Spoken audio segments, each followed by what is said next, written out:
everybody, I'm Lee Brindley. I keep and breed native British and European amphibians and a few reptiles, mainly European species, particularly crested newts, fire salamanders and colour morphs of the European common frog, Rana temporaria. Now, this is a project that I've been working on since 2020, breeding colour morphs of the common frog, and over the last 5 years or so I've developed a collection of 10 different colour morphs of the European common frog. So today I'm going to walk you through the different colour morphs that I have in my collection and tell you a bit about each one. So first colour morph, this is the first colour morph that I acquired for my collection. In fact, this is the first individual frog that I got as well, back in 2020. So she'll be 6 years old this coming spring, and it's a type of albino, what I call golden albino. You can see why. I don't normally name the individual frogs, but she is a bit of a pet and I tend to call her Goldie. I've also seen this colour morph referred to as amelanistic. Amelanistic just means that they don't have melanin, which is accurate. They don't have melanin, so amelanistic would be an accurate term for them. I like the term golden albino. That term is used for some other amphibian species in the pet trade, such as the axolotl. There's a golden albino version of the axolotl, which is quite a similar colour to this. She does have red eyes, but they're a kind of dark red. Pupils are red in good light, and then the iris is this reddish silvery colour. Similar colour underneath. This is an adult female, so she's 5, coming up to 6 years old. As I say, this was the very first colour morph that I got in my collection. I've bred from her a few times since. I bred her to a wild male first of all, and the outcome was that I got 100% heterozygous offspring. So they were all normal looking offspring, which carried the gene for albinism. So that's what we call heterozygous or het albino. When I bred one of those offspring back to Goldie, 50% of those offspring were albino, golden albino like this, and the other 50% were het albino, carriers of the gene. So I've got some juveniles. This is a juvenile one. The juveniles tend to be not quite as colourful. So you can see they go quite a deep orangey yellow golden colour as they mature, whereas the juveniles are more yellowy. Goldie originally came from Staffordshire, England. So yeah, first morph, golden albino or amelanistic. Now, when I first got Goldie, I posted some photos on social media, and somebody got in touch with me saying that he also had some albino common frogs. Was he interested in any more? And he showed me a photo, and what he showed me is this kind. In fact, this is one of the frogs, one of the very frogs that I originally got, and this was in 2020 as well, soon after I got Goldie. So it showed me this photo, and I thought, well, that's not what I've got. That's very different, a very different look to the albino frog that I've already got. And I asked him about that. I said, is that albino? It looks very different to the albino that I've got. And he just said, well, they vary quite a bit. They can vary in coloration. And I thought, oh well, I'll give these a go. I'll get some of them off him as well. He was able to ship them over from Belgium. And as soon as I got them, I saw, well, they're not the same as Goldie. They were very pink actually, and I call them a pink albino. With age, they go a little bit more of a yellowy colour. They're not quite so bright pink as the juveniles. But yeah, I name them pink albino. Quite pink under the throat, you can see there, and in the legs. And the eyes, again, they have got a reddish eye, but different colour to the golden albino. The eyes are rather darker on these pink albinos. These also produce white eggs, as any of the true albino morphs do. So it's an albino, but just a different kind of albino, basically. I have seen a website which refers to these as albino and the golden albino as amelanistic. They are, to me, they're both types of albino. They both have no melanin, they both have red eyes, they both lay white eggs. So to me, they're just different kinds of albino. I tend to use the term pink albino, golden albino. So, morph number 2, pink albino. Morph number 3 is what I call Flavistic. Flavistic means yellow. For a long time after I got these, I thought they were another type of albino. I don't know if you can see, but the eyes do have a slight reddish tinge to them in good light. For a long time I thought it was a type of albino, and I had quite a surprise when I first bred them, and I was expecting white eggs and I got dark coloured eggs. So this shows that they're not albino. I believe that it's a type of leucistic type variant, although leucistic technically means white. Obviously they're not white, they're yellow, and flavistic means yellow, so I call them flavistic. I believe the mutation, though, the genetic mutation, is similar to a leucistic type gene. These ones came from Weymouth in the south of England, so that's Flavistic. Now, when I breed Flavistics, this unusual thing happens, and I get another colour morph that comes out of the same genetic mutation. So I'll show you those next. This one is Erythristic. Flavistic means yellow, Erythristic means red. So this is basically a red version of the Flavistic gene. That's a particularly red one. I also have this one, which is a little bit more of an orangey shade. They do vary a bit. I've never bred Erythristic to Erythristic, as the only adult ones that I've got are females. So I don't really understand how the genetics work, but it's the same genetic mutation as the Flavistic. Number 5, this is a Tyrosinase positive albino. So again, it's got red eyes, or red pupils, but a very dark iris.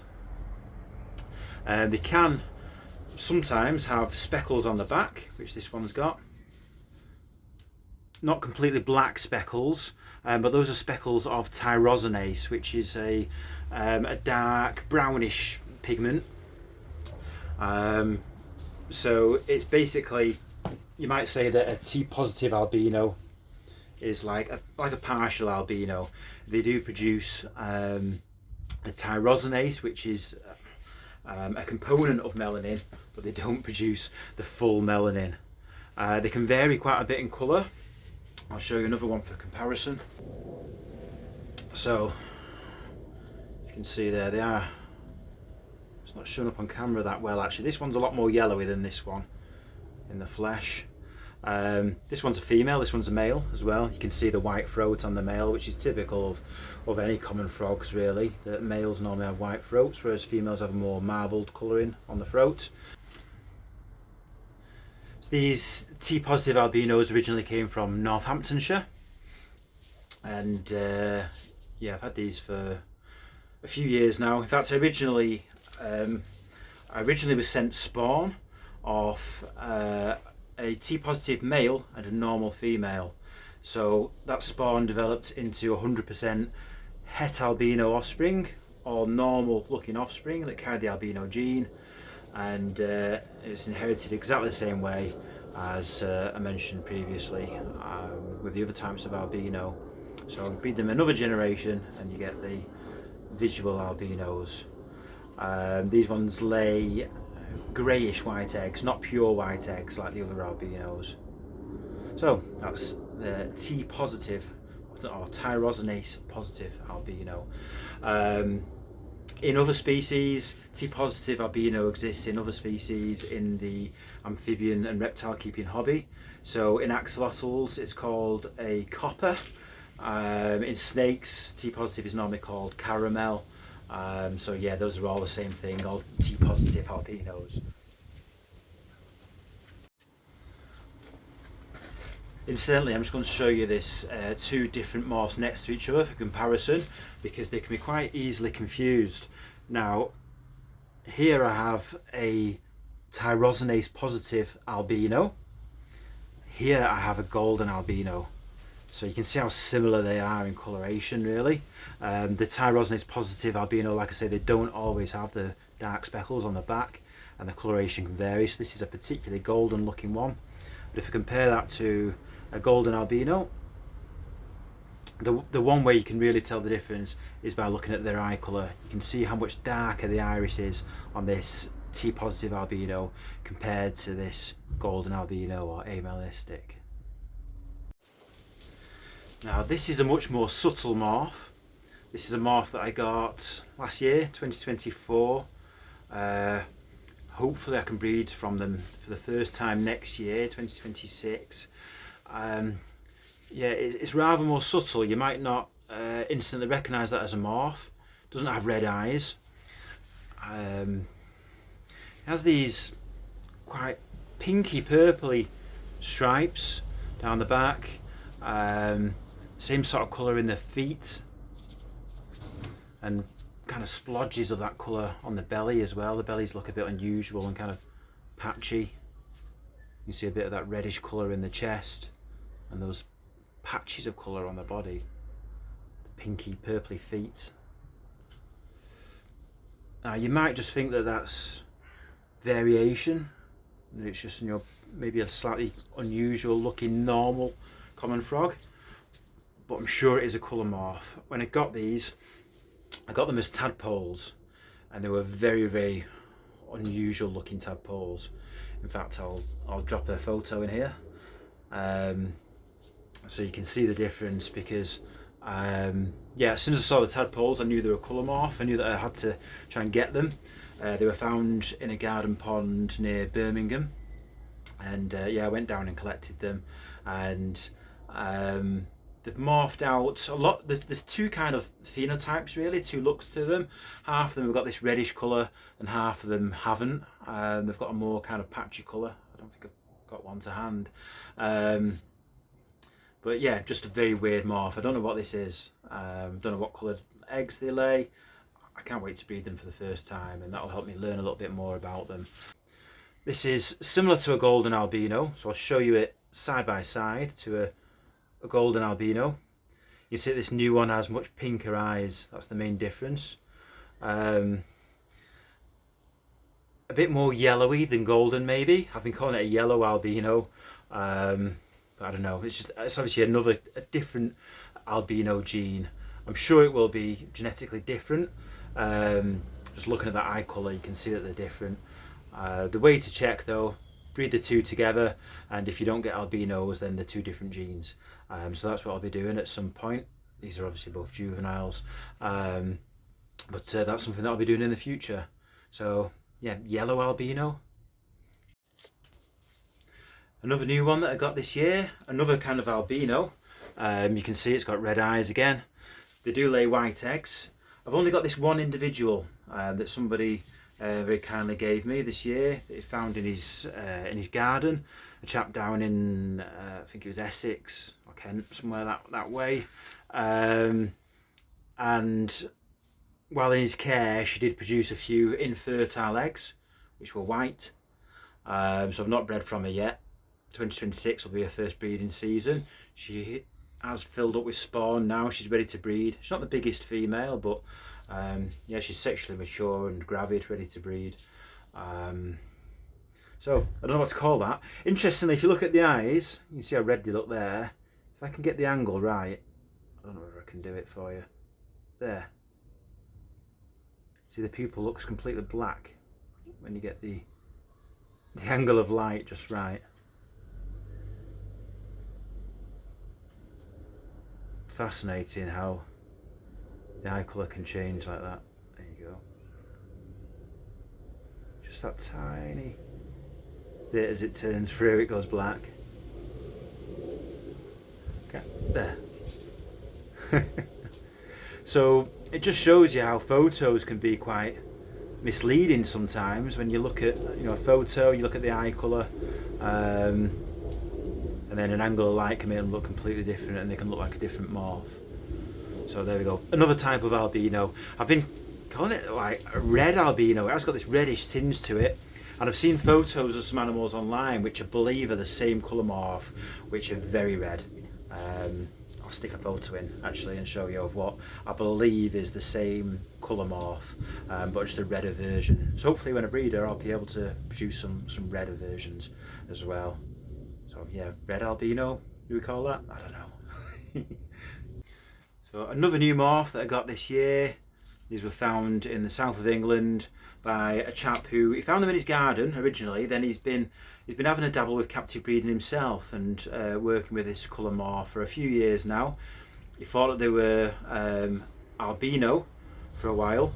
Apparently they do produce white eggs, but if you look at the eye colour, they don't look albino at all. So then he thought, well, perhaps it's leucistic because they've got dark eyes. There is actually they're very similar to a Flavistic actually, and their eye colour is very similar. There's a slight reddish tinge, but almost normal eye colour is a dark eye colour, not like an albino at all. Yeah, so they don't look like an albino, but if they produce white eggs, the only other morph that I know of which lays white eggs other than an albino is a hypomelanistic.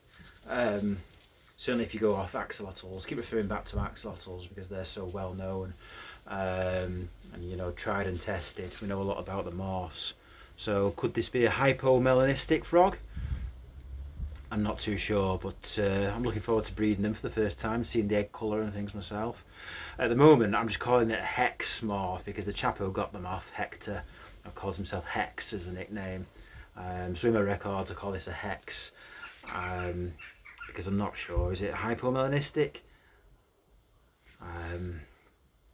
Yeah, time will tell. I can't wait to see what the egg colour is like, and yeah, what happens with the breeding. Now, really bizarrely, Hex has also shown me a photo of some that he bred a few years ago. Again, up here, totally different. I would assume it's the same morph, it's come from the same pond, so yeah, I can't wait to see what happens when I breed them. But at the moment I'm just calling this a Hex. So last one, 10th and final colour morph. I'll be very careful how I handle this one because it's very tiny, but it looks like quite a normal colour, as you can see. When I got it, it looked completely different, and it's still very young, but it's already changed drastically. It looked like a melanoid when I got it, or I would even say it was a melanoid. Melanoids don't have the shiny pigment, iridophores, and it was completely lacking iridophores. It seemed to replace them with melanophores, the black pigment. And there's a morph that does that, replaces iridophores with melanophores, which is called a melanoid. And again, we see that in axolotls. So this looked like a melanoid when I got it. Now it just looks normal, but with black eyes, rather like an Eclipse leopard gecko. So an Eclipse leopard gecko, I believe, has basically normal coloration, but black eyes. Perhaps I'll call this the Eclipse morph, as that term's already used in the gecko world, and this seems to be very similar. So yeah, number 10, Eclipse. And last but not least, we have a normal coloured common frog. It'd be wrong not to include one, as they're beautiful in their own right. So that's what they look like without any colour morph. Although this is actually one of Goldie's offspring, so this is a het golden albino. Thank you very much for watching. I hope you've enjoyed seeing all the different morphs.